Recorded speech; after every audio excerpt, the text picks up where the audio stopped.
Welcome to LOA Today. I'm Walt Thiessen. I've been doing this podcast since September of 2012, and boy, are my lips tired. This is your daily dose of happy. We are so happy you decided to join us today.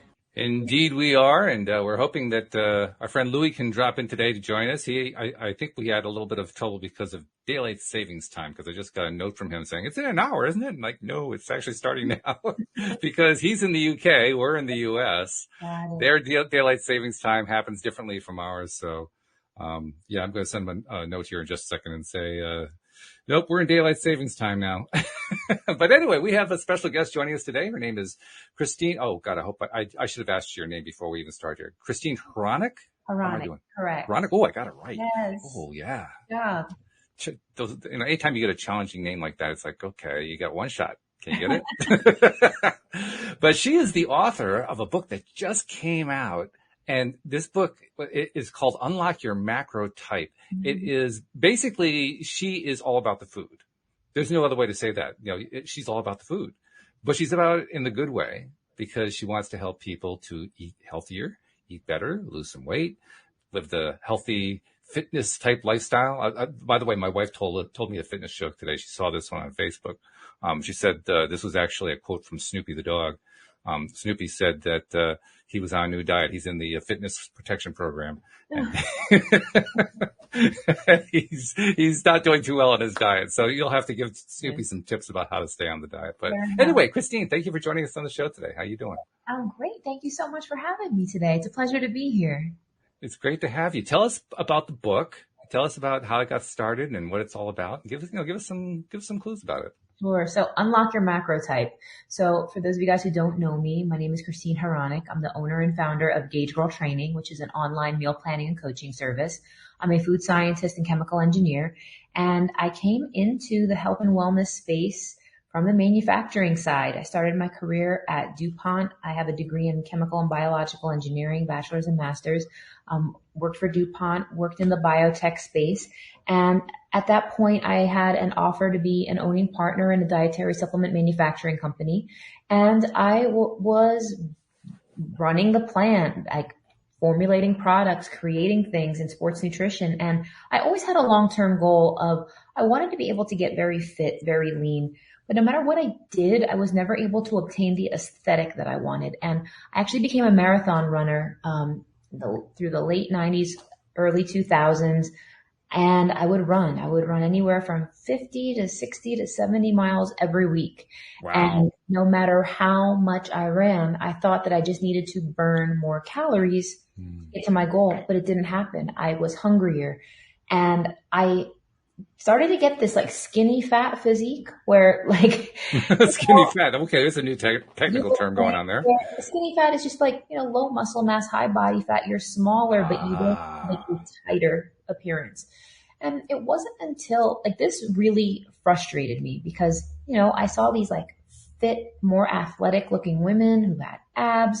And again, it's still feminine looking. And I was like, what are they doing that I'm not? And I'm like, Christine, why don't you apply your knowledge of science to this? Because what I know, working at DuPont, working in industry is if it cannot be measured, it cannot be improved. So I took an engineering approach to it, started looking at this more objectively as opposed to just emotionally and irrationally, because the thing is, so many people approach dieting from a desperate point of view. We're like, I'll try whatever, I'll do whatever, but we don't really think like, is this right for me? Is this good for me? So long story short, I identified where I was falling short. And the thing is, I was tracking my calories, but I wasn't considering my macros. And macros are what make up the caloric content of food.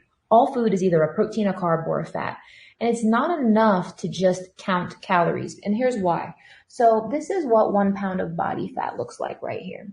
Oh my goodness. Yes. And this is what a pound of muscle looks like. So the thing is, I was losing weight, right? But the type of weight I was losing muscle, I was losing water. And so many people get so obsessed about weight loss, but what you really want to be concerned with is fat loss. This is what 1 pound of body fat looks like. Because if you're losing this while sustaining muscle, your physique is going to look completely different and it has nothing to do with what you ate. It's more about your body composition. So once I started like shifting my mindset into that direction, I started to get really good results. And I started increasing my protein content. I was dialing down my dietary fats, moderating my carbs, changing my training. And I did my first fitness competition. I won second place, and I got the bug. I started doing this. And this was in 2012. I started sharing it on Instagram. I started talking about it on YouTube, and everyone was asking me so many questions. They're like, how did you do this? Da, da, da, da, da. So I started sharing and posting and making video after video. And now I'm at the point I have close to 30 million views on my YouTube channel. Everyone wants to know who, what, when, where, why, and how. And the thing is, what I learned is over the last decade of health coaching, what works for me doesn't work for everybody. So this is where I came up with the concept of a macrotype. A macrotype is a bio-individual way to gauge the best way to fuel your body. Some people do best being fat fueled. Some people do best being protein fueled. Others do best being carb fueled. And this book explains why. There are quizzes, there are meal plans, training plans, everything inside to help you identify your macrotype to help you reach your fat loss goals. And the word that's new to me in what you just described, by the way, that was a great description. But the new word, I've heard this word used in other contexts where food's related, but I think you're using it in a slightly different way. So I'm looking for a definition here. Macro. What do you mean by macro? What exactly is a macro? So macro is short for the term macronutrient, and a macronutrients are the nutrients our body needs in larger quantities to function. And there are three. It's either proteins, carbs, or fat. There are no other macronutrients. Technically, we could consider alcohol its own macro, but your body doesn't require it to live just because it performs in the body so chemically different. But there are technically three macronutrients. So again, nutrients your body requires in large quantities to function. Okay, that's a good definition. And we welcome our friend Louis D'Souza. Hey, Louis, we had a little bit of a quandary there with daylight savings time. So, yeah. Hi, Christine. Oh, thank you. But we're glad you could make it. Good to have you here. We're talking about Christine's book that just came out. It came out like within the last month or so. Unlock the macrotype. Your macrotype, excuse me. Yeah. And so you're into the big things, not the small things. That's right. Exactly. That's very cool. Now, you also mentioned something I think a lot of people have encountered, and it's basically a cause for a lot of conversation and a lot of consternation, both, which is just because it works for you, it doesn't mean it works for somebody else. Okay. Well, you take a very scientific approach to things, an engineering approach, as you described it. Why is it then? Why is it that one thing works for one person but not for another? What's the difference?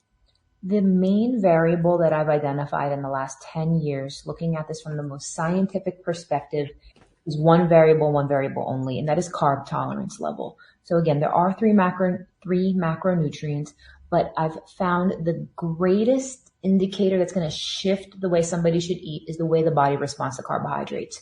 So on one end of the spectrum, we have people with a low carb tolerance. We're talking type 2 diabetics, folks with insulin resistance, some women with hormonal imbalances, maybe some people with food intolerance. That's one end of the spectrum. The other end of the spectrum, we have hard gainers, those folks with the high metabolisms, the people that no matter what they eat, they cannot gain a pound to save their life. So there's a spectrum, and where people fall on that spectrum is going to vary tremendously. It's based off of your glucose metabolism. It's based off of your sex hormones. It's based off of your genetics. It's based off of your digestive enzymes. It's based off of your gut health. There's a wide variety of biochemical factors that impact how your body responds to carbohydrates. And the reason why I came up with this term macrotype is because I used to teach a lot about body types on YouTube.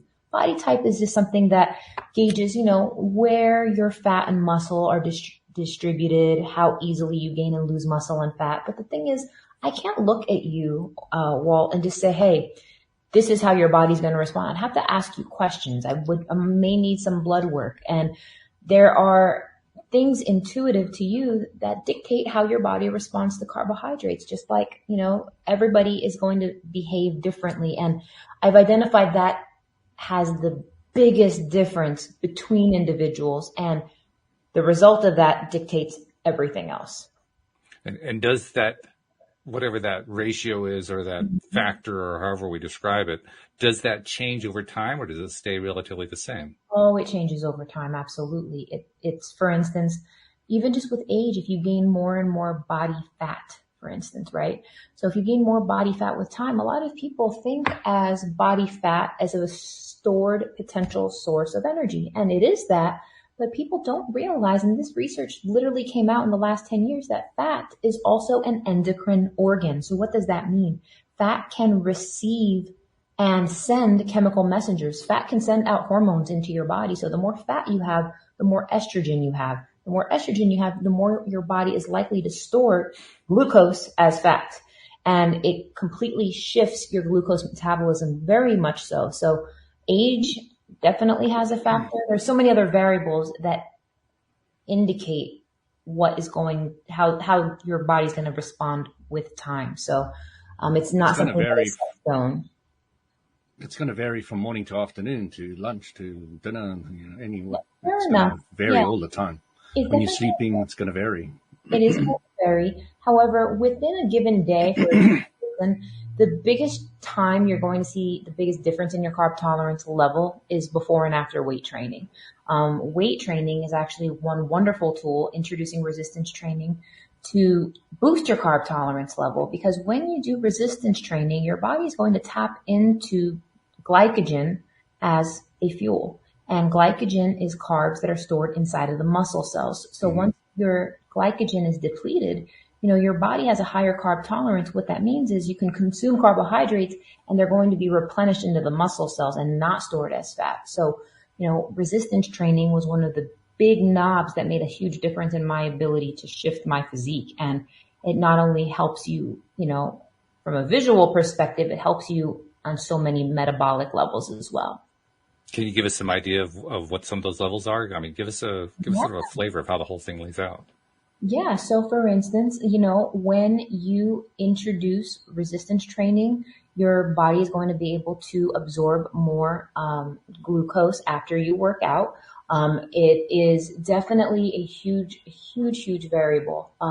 Other factors that are going to indicate how your carb tolerance is, it's also going to be related to your cycle. So for instance, for women whose hormones are varying at different points in the month, there is a period during your cycle where your carb tolerance is actually higher, and that is during the luteal phase, which is the second half of the cycle. So there's a lot of really good nuggets in here that are going to teach you more about how your body responds and why. But I think that this can sound overwhelming, like, wow, this may sound like a very heavy academic read, but the reality is I've boiled it down. I've made it simple.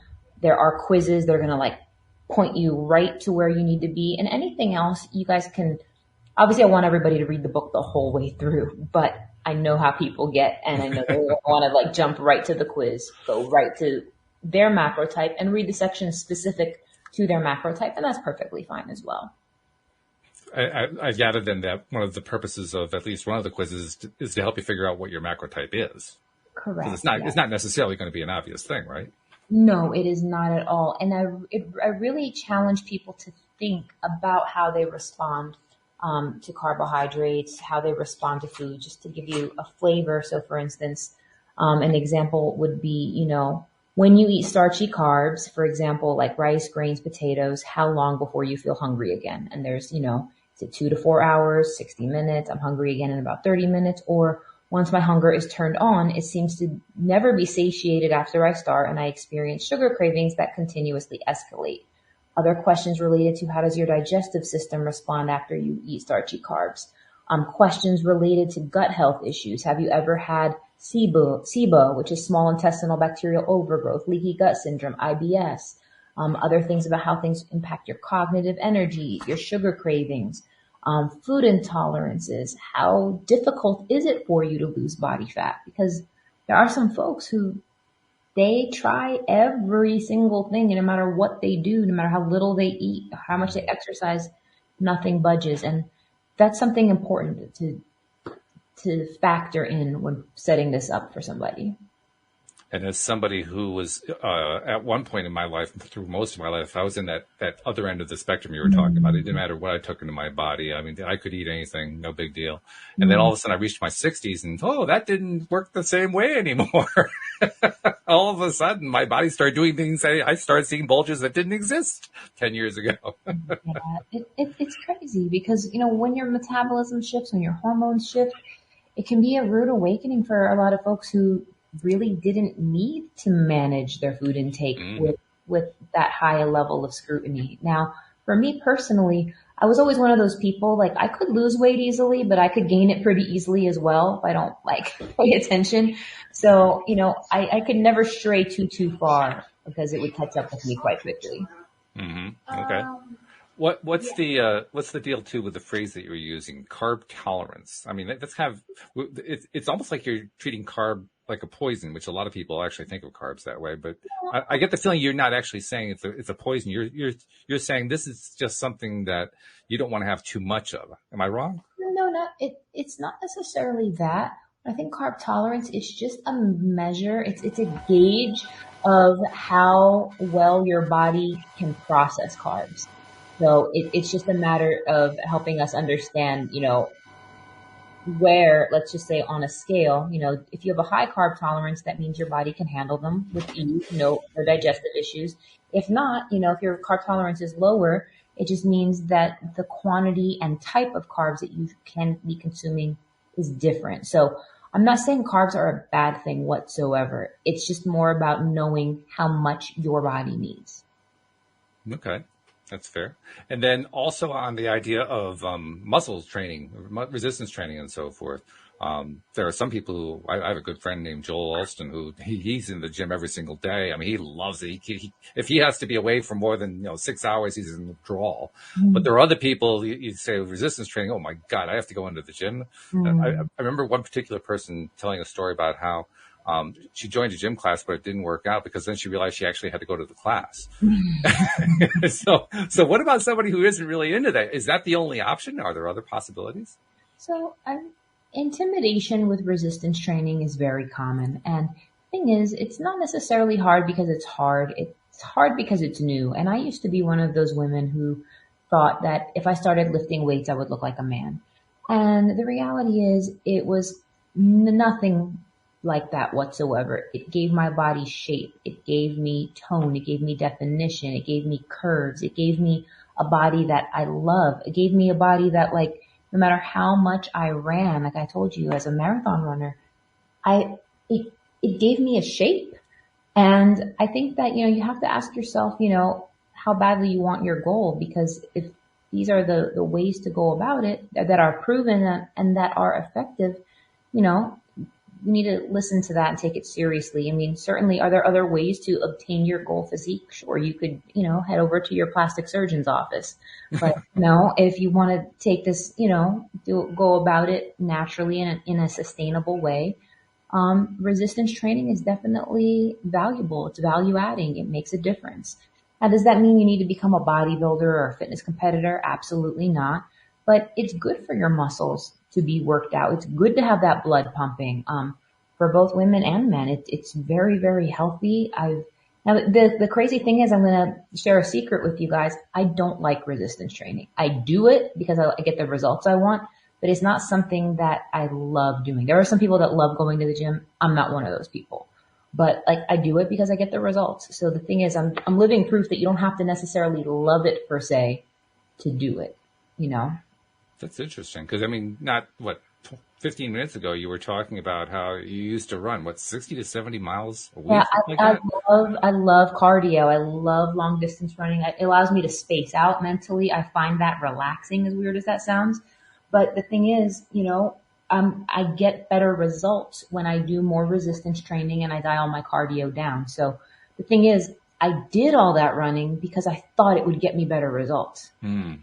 So, and it didn't. So.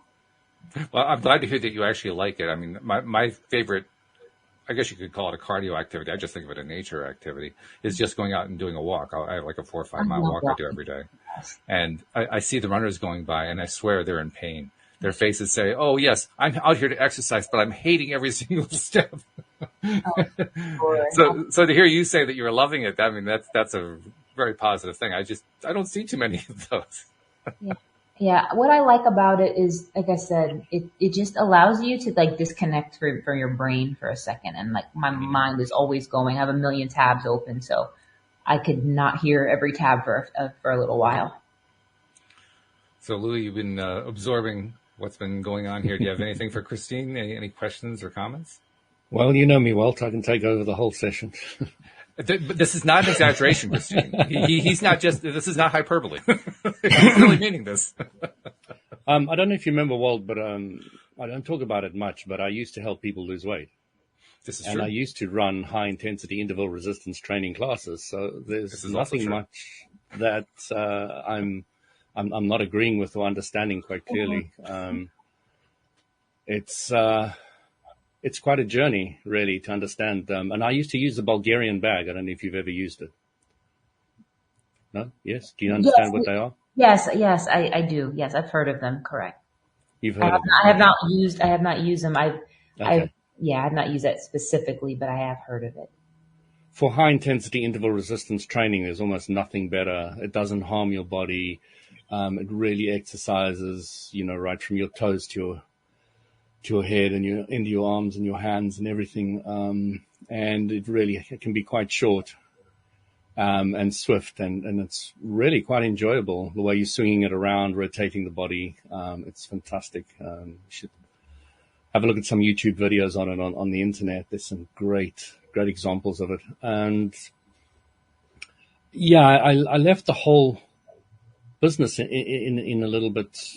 I still do a bit of it now, but I left it in a bit disheartened by, as you were terming it, the same thing I understood as well, is to try and get people to stay losing weight. It is a real challenge for a lot of people. So the law of attraction, of course, helped me hugely see another way around the whole thing massively, which is what Walt and I talk about every Monday. So, it's been a long journey about understanding my own body and all the rest of it, because I was a sick kid, and I've had a whole journey of trying to fight to get my own health back and all the rest of it. So I'm now 54 and the healthiest I've ever been in my life almost. Good for you. Congratulations. It's there's so much I've learned along the way. It's unbelievable. And understanding macronutrients was a biggie for me. Understanding the importance of protein, how it builds a muscle, and how the more muscle you've got on the body, the more fat you burn, et cetera, et cetera. It's really very, very, very interesting. Once you start understanding the whole process, just the macronutrients by themselves, carbs, complex carbs versus simple, and all the numerous aspects of all that. And also that lended me all the way to growing these things, how they grow them, and then soil. And my big thing at the moment is all about soil. I can talk about soil all day, every day, and how it's degrading and what things we can do to improve it. So yeah, it's been a long journey of understanding a huge amount of different things. And when you lifted up that bit of fat there, I had exactly the same. I'd bought the same piece of the 1 pound of fat. I've still got it behind me on the shelf. And it's important to explain to people, what a pound of fat looks like. And, I remember massaging somebody once and watching the fat break under my fingers and actually tear. And I didn't know fat did that. I had no idea that you could actually massage somebody and tear fat apart. There's so many things I've learned along the way. And it's quite a journey to dive into the body and to see how all the different parts work together. So I'm really happy you created that book, and I wish you all the best with it, because it's important information for everybody to kind of grasp and understand. Absolutely. And I think one thing just to add to that is, we kept saying about it being a journey. I think a lot of people approach the journey with their own trial and error, right? We try things, we see what works, we throw things at the wall, see what sticks. And I think that if people are doing that, again, there's nothing wrong with trying things, exploring, listening to your body. But the way I look at macros and the way I like to explain it to people, it's like using a GPS if you're trying to go from point A to point B, right? So if you're going to have that dialed in on your GPS when you're driving, it's going to give you that like turn by turn, like step by step guidance of how to get there. Now, do you need GPS to go from one place to another? No, you do not. Are you going to need a GPS forever? No, you're not going to need macros forever. It's going to be great to get you dialed in if you're lost, get you on the right trajectory, and make sure that you're not like wasting as much time, because I find a lot of people wasting a lot of time, a lot of energy just stuck. And in this day and age, most people are getting their information from social media. They're getting their information from the internet. And as you guys know, the internet has excess information of questionable quality. And it's really hard for people to know, what is this? Just somebody who has millions of followers, has zero training or backing or expertise, but yet, they're very popular. So they want to start selling meal plans or fat burners or something in the space just to, profit off of their following, versus people who are actually trained and are experts and truly understand the ins and outs, upside down, inside out of this. And it's very challenging for folks to discern between those two. And there aren't a lot of resources out there that fundamentally explains it. Like inside this book, I'm not trying to get you to buy a meal plan. I'm not trying to get you to do anything. Everything you need is in this book. Like everything is there that you would ever need if you can read it and, apply the information to yourself. So I think that it's just so important to empower people through education, as opposed to throwing more and more products and band-aids and stickers on things just to get people stuck in the matrix, if that makes sense. Because there's a lot of freedom that can be found in truly learning how to fuel your body properly. And I like to take an approach of adding to the plate, not taking away to the plate, as opposed to saying, oh man, you're telling me I can't have this, I can't have that. No, I'm saying you need to align your body and fuel it with what it actually needs. And once your body's getting what it needs, you're going to feel great. You're not going to be hungry. You're not going to be starving. You're going to actually be quite content and satisfied. And I think that there's a big gap there, though, aligning people to understand how to fuel their body with what their body actually needs. And closing in on that gap, it makes the biggest difference. And it's so awesome to witness when that clicks for somebody and when they see it and when they feel it and they can understand that and grasp it. Oh, that's good. Something else you touched on briefly there, I wanted to return to it because I think it's an important point. This is something that's been coming up a lot here on the program, various conversations I've had with people, and that is people, you kind of alluded to it, people have a tendency to be indiscriminate about who they're going to get information from. Mm-hmm. Whereas the smart coaches, the smart teachers say, learn only from somebody who's already done it and already been there. Mm-hmm. Don't learn from somebody who read it out of a book, somebody who claimed that, they took a course, they got a degree. Learn it from somebody who's actually been there. You want to learn how to increase your money, learn from somebody who's increased the money. You want to learn how to increase your health, learn from somebody who's increased their health. You want to improve your relationships, learn from somebody who's improved their relationships. And I kind of get the feeling that's what you're alluding to, because it's often hard to tell the difference, but on the other hand, that becomes the easy question to ask. Have you done it? Have you been there? Yeah. I mean, are you really the person who should be teaching me? Yeah, no, and it's a very important perspective. And there's one caveat though. So the thing is, like I said, I've definitely been there, done that. I have my own testimony and transformation, but I also see folks who found something that works for them and then want to perpetuate that message to the masses without considering the biochemical needs of the individuals. So, for instance, I've seen lots of women and men who are hard gainers, for instance, people who are naturally lean, naturally high metabolisms, never struggled to lose a pound a day in their life, and their biggest challenge to reaching their physique goal was they had to eat more. And for most people, that's not the challenge. That's not very common. And, the context of how somebody got there and where they're coming from, it varies because I see a lot of people out there who are, like I said, it's one dimensional. And I too was very one dimensional from 2013 to 2015. Anytime I coached somebody who looked like me, had a similar body, similar age, plus or minus so many years, I got you. But then once I started working with people outside of my bubble, right? Different ages, different health conditions, that's where it challenged me. And I started writing this book actually back in 2015. So I've been writing this book for 7 years. Wow. This isn't something I just rolled over bed one day and say, oh, I'm going to do this and just banged it out. Like, this has been vetted and beaten apart, taken down. Like, I have worked with over 40,000 people. I have 40,000 data points that is validating the research that I put into here, in addition to hundreds of white papers and, independent third-party studies. But the key there is you learned, you recognized what the limits of the learning are, and then you learned beyond what you had learned. Yes, correct. I think that's a big indicator of whether or not a teacher is really a good teacher. I would agree. I would agree with that.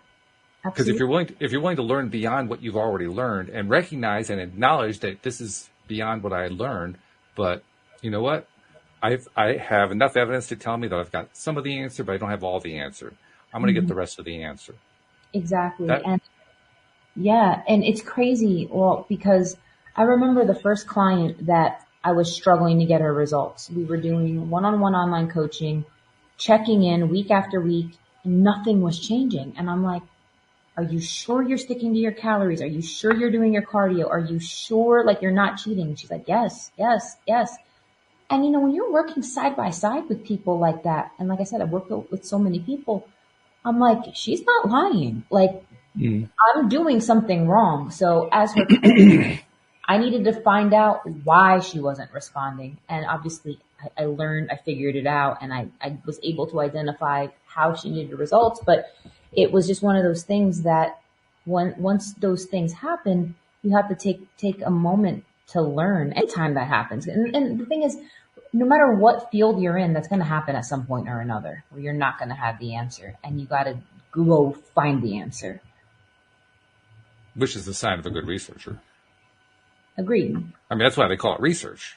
Agreed. You don't search once and say, okay, I'm done.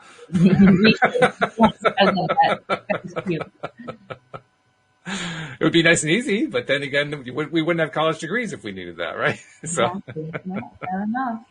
It's funny. Very valid points. When you're in the middle of dealing with people who are experiencing results that you don't expect, how do you deal with that? I mean, you described what you did in terms of a factual way, in terms of the factual steps you took, but there's also there's the emotional and the mental side of that, and you're dealing with a human being, you're dealing with a human life. How do you handle that normally when you're dealing with somebody and they're just not getting the results you're expecting? So you need to decouple the emotional side from the habit action side, like what's actually happening. So the thing is, what I typically ask people is, okay, on a scale of 1 to 10, how closely did you stick to your plan this week? 10 being perfect, 1 being you didn't care. And people are like, oh, I did an 8, I did a 9, but you have to really ask. So the thing is, if the compliance was low, was the compliance low because the person was full? Was the compliance low because they just didn't like the food and wanted to eat something else? Was the compliance low because they weren't motivated and didn't feel like it? If it's something mental, that's something completely different. And I can work and guide and motivate and help people with that piece. But what I need to get people to the point is, when they are following the plan with perfect compliance, is it working or not? And I think that if you're not ready to really stick to a plan and apply yourself, macros is not going to be for you. You probably need to work on improving your habits. You probably need to work on being more consistent. You maybe need to work on dialing down alcohol. You probably need to work on getting movement in on a regular basis. You may not be ready to dial in your macros, if that makes sense. And that's okay. Not everyone is at that point where they're ready to give it a really focused, dialed in approach, because you're really wasting your time if you're not going to be consistent, if you're not going to really dedicate and dial in the numbers. Because here's the thing, A+ effort yields A+ results. If you give me mediocre effort, you're going to get mediocre results. And I tell my people all the time, my clients, I'm like, it's up to you. Like, yes, I want you to succeed. I want you to be successful, but you're only hurting yourself if you don't see it through. And I challenge people. I'm like, you know what? You owe it to yourself to see what would happen if you actually follow through with the plan. Because I'd say 80 to 90% of lack of progress, once you're on a dialed in macro plan, it's from compliance. You just got to show up and do it. Like, honestly, you just got to show up and do it. Now, there are some nuances where I need to customize and tweak and tailor things, and those nuances are explained throughout the entire book. But, you really need to be ready. I understand what you mean. Now, we're actually zeroing in on a topic that we address here a lot on the show, and I'm going to be very curious to hear what your take is on it. But that topic is mindset. And mindset plays a role in every endeavor that human beings engage in. I don't care what the endeavor is. It could be sitting on a couch. There's a mindset associated with it. It doesn't matter what you do. There is always a mindset. So let's talk about what you consider to be the ideal mindset for what you talk about in your book. So I think the ideal mindset is one that's open-minded. I think it's one that doesn't have preconceived notions about what it's going to be, because I think people bring a lot of fear to the table when they want to change their nutrition. And I've heard it said before that it's easier to change a man's religion than it is to change how he eats. And I like that. yes. I've never heard that before. Yeah. I like it, though. And when it comes to changing how people eat, What about a woman's? of course, This is Louis' other side. I should just warn you. He does get like this. It happens. I will say, women, we don't know what we want. It depends on the day. So, but with that being said, Touché. I think it's really important that you decouple your fears from the process, because so many people think, okay, this is going to suck. A lot of people come into it to a mindset that it's going to be hard. This is going to be painful. I'm not going to be comfortable. I'm not going to be able to eat the foods I want. I'm not going to be able to drink alcohol. I'm not going to have any fun anymore. This is going to be socially isolating, but I'm going to suck it up and do it. And I encourage people to not take that mindset into it. Instead, I encourage people to take the mindset, because if you tell yourself this is going to be painful, you're already projecting that fear onto the process when nothing even happened yet. And what I have to tell you guys, honestly, 80, 90% of the time, I have no problem eating this way. I would say there's only 2 times that I struggle. One is when I'm about to get my cycle, when my period comes, because that hormonal shift is very real. And 2 is under states of extreme stress. If any of those 2 things are happening, it will be harder for me to stick to that. But 80 to 90% of the time, I have no problem. Just stick to it. So I think that we just need to acknowledge that you need to be open-minded. It's not going to kill you. It's not as hard as it seems, because, again, so many people build it up to be way harder than it is, because you're not going to die if you don't have the creamer of your choice in your Starbucks. You're going to be just fine. Like, no one's going to starve to death on this. Like, so. It's a great Christine. point, though. Yes. Go ahead, Louis. Christine, I have a question. I would like to know, for yourself, because obviously you're living your book, how many times of a day do you eat, and what do you have for breakfast, maybe lunch or supper? Yeah, it's a great question. So I eat, it depends on the day, sometimes 2 times a day, sometimes 3 times a day. There'll be snacks in there. For breakfast, I typically do scrambled egg whites. I will do maybe 2 slices of bacon, some air fried potatoes, some sauteed spinach, maybe a side of blueberries or strawberries. I'll do black coffee. For lunch, I typically do like salmon or maybe some chicken thighs. I might do like a red lentil pasta. I'll definitely do some vegetables, maybe a little bit of rice. Dinner is pretty similar. Maybe steak, maybe fish, maybe chicken, vegetables, and a modest portion of carbs. Snacks I go for cottage cheese. I go for protein shakes. I go for string cheese, apples, nut butter, I'm not too big of a snacker these days. I've been so busy, but that's pretty like typical of a day for me. You've basically, listening to it, you've increased your protein, decreased your carbs, maybe from past eating habits. Oh, for sure. Oh my goodness. I'm half Filipino, and growing up, we ate rice was the main dish with everything, and then like the meat or sauces and things was always like something you put on top of it. I used to eat an obscene amount of rice, and I've definitely dialed that down for sure. And I feel fuller and more satisfied on a higher protein approach. And in my book of the different macro types, I'm actually a protein fueled macro type. It's just how my body responds the best. But it again, it's not for everybody, but it works. It's what works for me. Would you be able to work out mine if you asked me a few questions? Yes, I would have to take you through the carb tolerance quiz and the macro type quiz, but the answer is yes.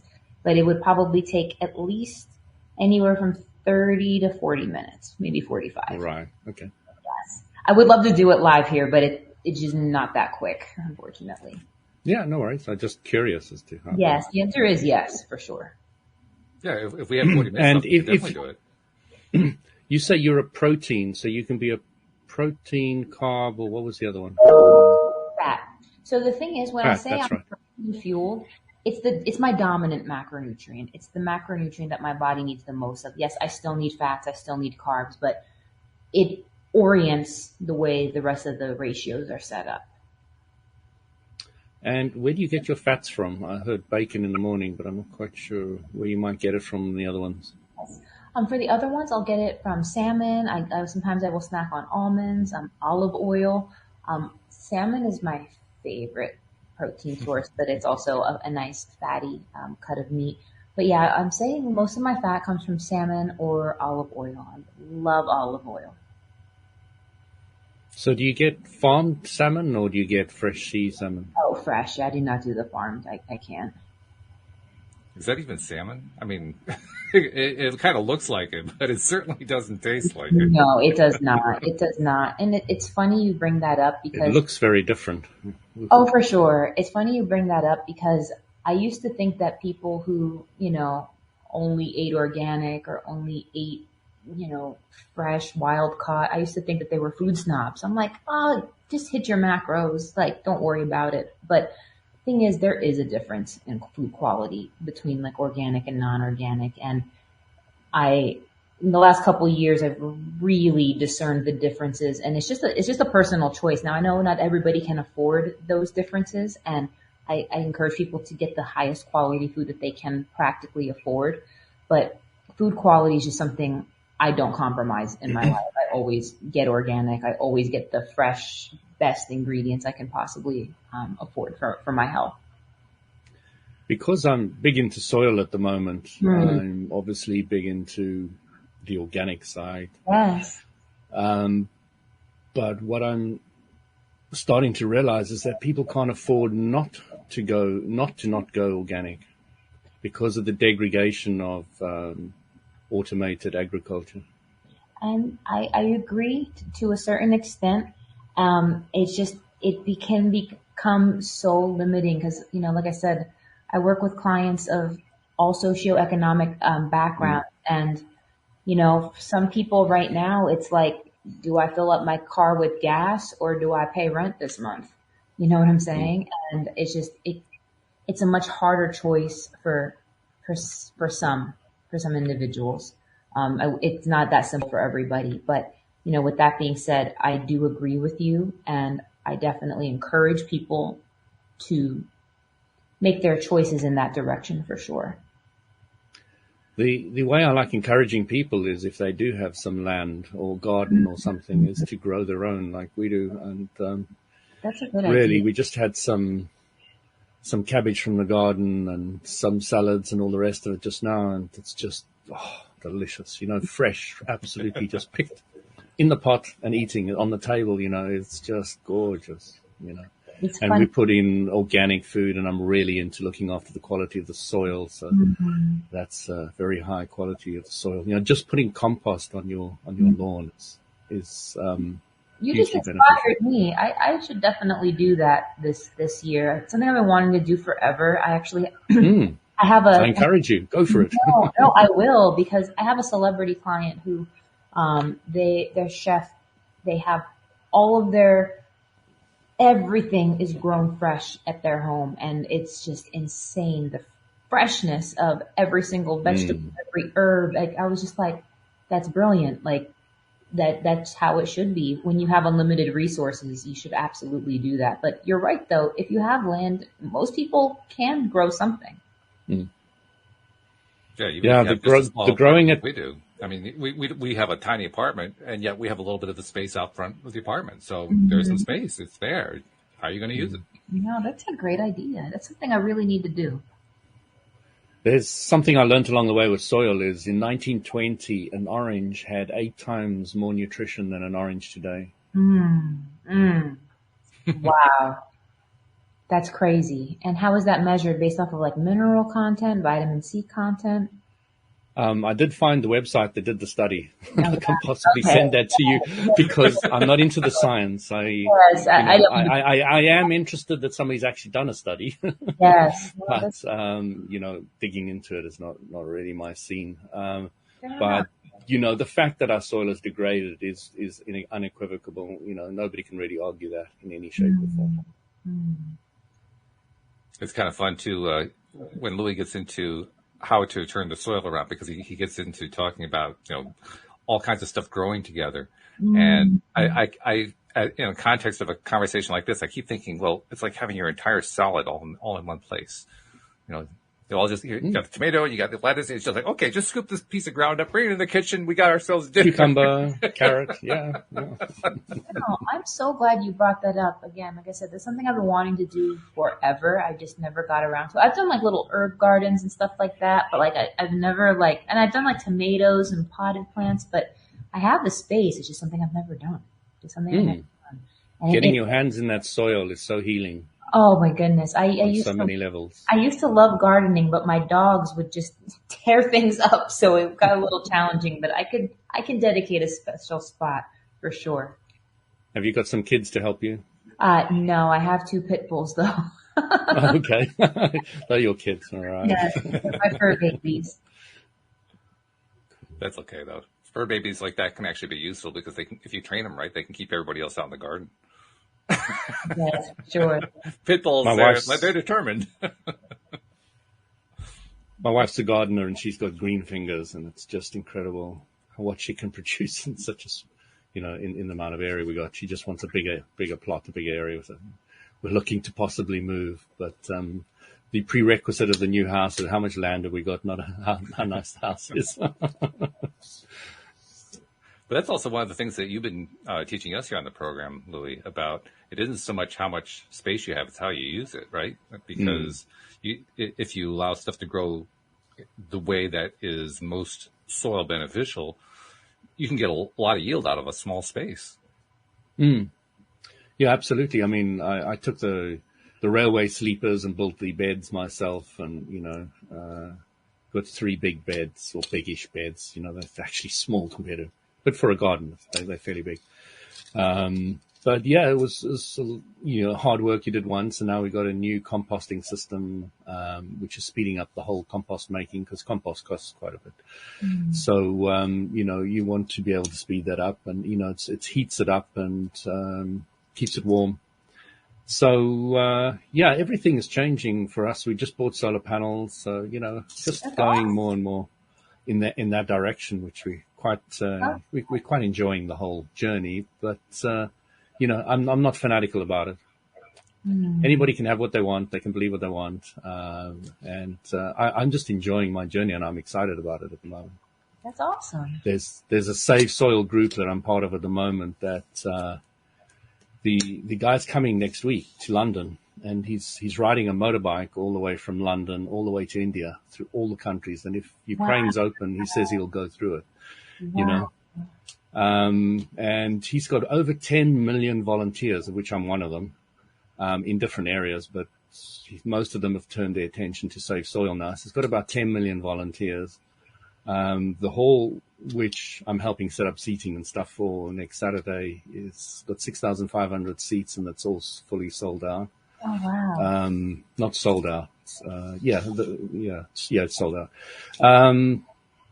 And yeah, it's just exciting to see somebody really pushing to make governmental changes, which one country just signed yesterday or the day before. The UN is partnered with the group Safe Soil. So, it's a big group. He's targeting 3.5 billion people. So it's probably going to be the biggest single focused event on the planet that's probably ever been. I don't know if anybody else tried to target 3.5 billion people. I don't know. I don't think so. But the passion of all these youngsters is amazing. Oh, yeah. They can really see it. They are just full on. That's fantastic. When you ask them something about soil or how to improve it, and they don't know anything, but they're sending the message all over the place. It's quite funny. Wow. So you got different people in the group with different skills. You got the scientists, and it's all very scientist based. This is not just thumb sucking information or all the rest of it. They've really gone to town of getting the most credible scientists out there to make predictions, because fossil fuels, petrol, 52 years. So you guys call it gas. Mm. But I'm going to say petroleum, because the second one is gas, and that is 53 years, and then coal is about 120 years, and then it's gone. But again, different scientists will have different points of view on that. But it seems to be the consensus is those are the kind of figures. So fossil fuels is going out. We don't have enough of the mineral for the batteries. In California's got a place which they're just revitalizing. They bought everything from China because China was doing it all for the batteries because it was much cheaper. But now America's starting to get into the fray of getting what is needed to make batteries. But it's quite complicated because, batteries are not going to cover it, because I don't think we're going to have enough resources to replace all cars with battery cars. So where do we go? We're going to have to look at many different options out there. And it's exciting times. It's funny because I did my grad research on fuel cells when I was, studying my chemical engineering, and we, I'm not sure if you know what a fuel cell is. I'm sorry to digress, but a fuel cell powers, creates energy from the chemical energy it takes to create water. And the technology has been around since the 60s. They put the Gemini space shuttles using fuel cells. And I think one problem is just, it's going to be really hard to move our economy away from petroleum. Do you know what I mean? Like, the technology exists. It's just, I think it's going to be a very hard shift because, there's a lot of people who won't be making money as a result of that. So I think there's a lot of big political variables with that as well. Yeah, but there are going to be new jobs from the new ways they're going to make it. So, being flexible is really a good place to be. But yeah, absolutely. It's a journey. and I'll be honest, I actually feel very optimistic about the whole thing. Because I believe that with all the different ideas that have developed, particularly over the last couple hundred years, but especially in the last 25 to 50 years, of how you can accomplish things. What are the alternative ways of doing that? There's not going to be any lack of how can we get away from petroleum? How can we get away from this? How can we get into this new thing? There's probably going to be a surplus of them, and it's going to be a question of, well, which ones do we leave behind? But it's all going to sort itself out. So yeah, I feel very optimistic about it. So when we have somebody like you on, Christine, telling us also, here's another little thing. This is a thing about how can you improve your diet? How can you improve your life, your body, and so forth? That's like one more piece of information. It's one more piece to the puzzle. And that puzzle just keeps filling in with pieces all the time. So that's why I'm so optimistic about it. Yeah. You know what I'm bumping into now is solar farms with sheep running around it and tomatoes and everything. And they're doing it. They've got them there, so they're mixing everything together, Really incredible what they're coming up with these days, really. It's brilliant. I love it. It is brilliant. So, okay, we should probably do a little summing up here. So, first of all, the book is available, I guess, everywhere. Yes, it is available everywhere books are sold. So you guys can find it on Amazon, hardcover, audiobook, as well as ebook. It's also available at Barnes and Noble, Target, Books A Million, like Kindle, Apple Books, like anywhere books are sold. And yeah, so just be honest with yourself. That's what I've been telling my clients lately. If you don't see yourself actually sitting down and read it, just get the audiobook because, people go for a drive, they go for a walk, or go on the treadmill. It may be easier for some people to digest the information audibly. So Did you read the audiobook? Yeah, that's the question I had. I wanted to know the same thing. You did read it. You narrated your own book. All right. Excellent. It took me 5 days in the sound booth to do so, but it came out lovely, and my clients love it because they're so used to hearing my voice on YouTube. I have close to 1,000 videos, so they're used to me by now. So I loved doing it, and I would do it again in a heartbeat. I think also when you do your own book, when you read your own book, it comes across better. I'd agree. That does. Absolutely. Yeah, it made me... Except when it comes to... what's the guy?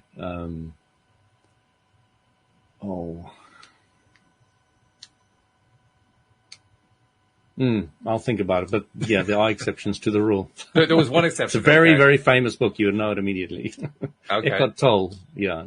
Eckhart Tolle shouldn't read his own books. Oh, okay. Power of Now.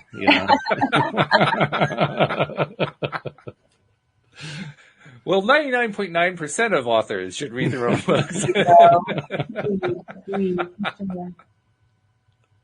Yeah, I suppose it does depend on how well you're able to actually read in a way that people are going to enjoy. That there is some truth to that. And there's a skill in that for sure. But I don't have any trouble believing that you were able to do that, Christine. You have a very calm, soothing voice. That's a perfect voice for a narrator. Thank you. Yeah, no, I truly enjoyed doing it. And I feel like, my clients who have purchased the audiobooks already, they said they've enjoyed like hearing it. Because even the people reading it, they're like, I hear your voice in this, but the people, they're like, wow, it is your voice. So it's bizarre, but it's been a surreal experience. I've never been proud of anything else. I've never been more proud of anything in my career as I am of this book. It's not just the writing of the book. It's the research. It's everything I've ever done in my entire career in one place. And this isn't a guide that say, hey, this is the Christine way to do things. It's a, hey, what's going to work best for you? Let's figure this out together. So it's a tool to support self-discovery. And I think that when people really feel seen in the words, and they're like, that is me, that does describe me, it really helps people feel heard, because I have so many clients, they go to doctors, they go to specialists, and they don't feel seen. They don't feel like they're hitting the nail on the head with what they're experiencing and how they should pivot as a result of that. Very important, very good too. I really like that a lot.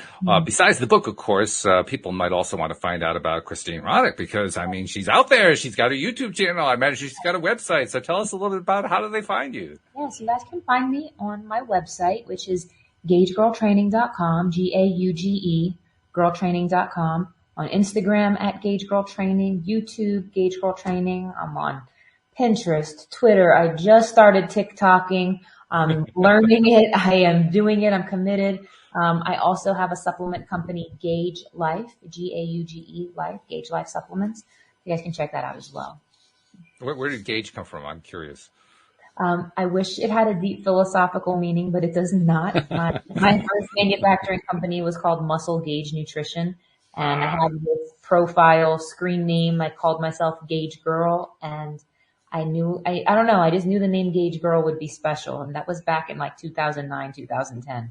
And here we are, like 12, 13 years later, a best-selling book. I was literally in Times Square this weekend, and my book and my face were on a billboard in Times Square. Oh, wow. It was surreal. It was surreal. I'm very grateful. I'm very honored, and very, very humbled to be able to do work that I love. That's so exciting. Just for your information, Christine, I just checked up Audible UK, and it doesn't seem to be there. I will talk to my publisher about that. Thank you for letting me know. Thank you so much. I was just about to buy it. I've got credits. Oh, I will. Well, thank you for being with us on the show today, sharing your expertise, sharing your story. This has been really fabulous. Yes, you gentlemen were wonderful to chat with. You guys are so awesome. Keep doing what you're doing. This was very enjoyable. Thank you so much. Thank you for being Thank with you, us. Christine. And thank you, Louis, for joining us on a Tuesday instead of Monday. That was a nice You're little welcome. shift, too. Even with the shift in daylight savings time, you managed to navigate. Very well done. Thank you to our podcast listeners everywhere. We will see you all next time here on LOA Today. Goodbye, everybody. Take care, everybody.